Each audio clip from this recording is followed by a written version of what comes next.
Бірі білсе, бірі білмейді. Әлемде өндірілетін әрбір екінші килограммға жуық табиғи уран Қазақстанда өндіріледі. Алайда оның қалай өндірілетінін көпшілік біле бермейді. Қазір біз Созақ ауданындағы Батыс Мұңғыдық кен орнында тұрмыз. Бүгін осы өндірістің ішкі тынысын бірге көреміз. Айтпақшы, бұл жерге арнайы қорғаныс киімінсіз кіруге рұқсат жоқ. Сондықтан қазір қауіпсіздік талаптарына сай киініп алдық. Бірінен соң бірі созылған қоршаулар, бақылау өткізу бекеті және қауіпсіздік талаптары. Бұл Созақ ауданындағы Батыс Мұңғыдық кешенінің аумағы.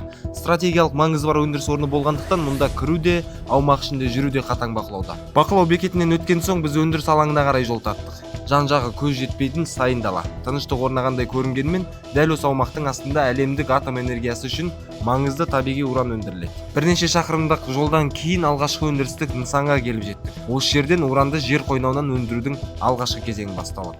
Көпшілік уранды алып карьерлерден қазады деп ойлайды, бірақ мұнда бәрі басқаша. Көріп тұрғандарыңыз жер астындағы кен қабатына жететін ұңғымалар. Арнайы ерітінді жіберіліп, уран ерітілген күйде қайта жер бетіне шығарылады. Өздеріңіз көріп отырғандай 14 бұрғылау қондырғысы жұмыс істеп келеді.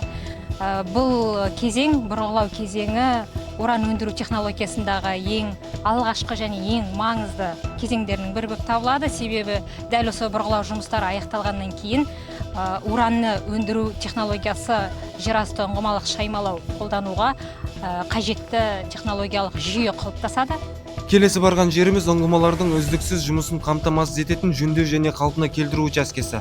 Мұнда өндірістегі негізгі жабдықтардың техникалық жағдайы қадағаланып, қажет болған жағдайда жедел жөндеу жұмыстары жүргізіледі. Сорғылар, құбырлар және ұңғымаларға қажетті құрал жабдықтар осы жерде қайта қалпына келтіріледі.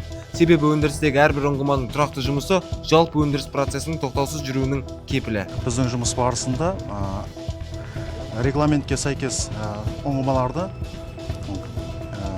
баланста ұстап тұру графигі беріледі. Сол графикке байланысты эрлифт әдісі арқылы ұңғымаларды жөндеу және қалпына келтіру жұмыстары кезең-кезеңмен жүргізіледі. Біз көргеніміз өндірістің алғашқы кезеңі ғана. Ал жер астынан шыққан уран ерітіндісінің әрі қарайғы жолы қалай жалғасады? Оның жауабын білу үшін келесі нысанға аттандық. Менің артымда көріп тұрғандарыңыз орталық сорғылау станциясы. Жер астынан шыққан уран ерітінділері дәл осы жерге жиналып, арнайы өндіріс цехына қарай жіберіледі.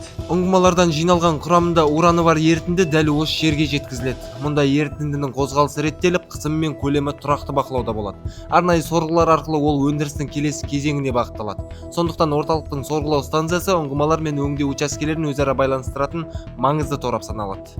Орталық сорғылау станциясына келіп тұрсыздар. Арттарыңызда көрініп тұрған ол біздегі основной полигоннан келіп тұрған раствордың бәрін өңдеу цехына қарата насостармен айдап жеткізіледі. Келесі барған жеріміз диспетчерлік басқару бөлімі. Мамандар бұл жерді өндіріс орнының жүрегі деп атайды. Себебі кеніштегі негізгі технологиялық процестердің барлығы дәл осы жерден бақыланып, басқарылады.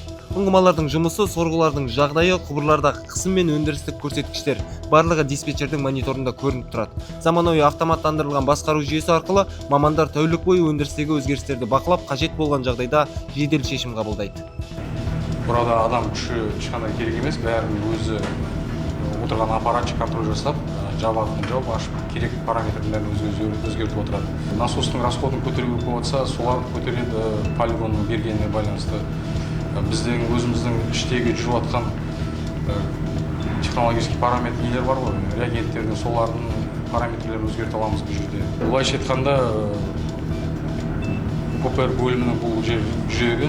Өндірістегі технологиялық процесстерден өткен өнім арнайы қоймада сақталады. Бұл жерде әрбір бөлшек белгіленген талаптарға сәйкес қабылданып, есепке алынады және жөнелтуге дейін арнайы бақылауда болады.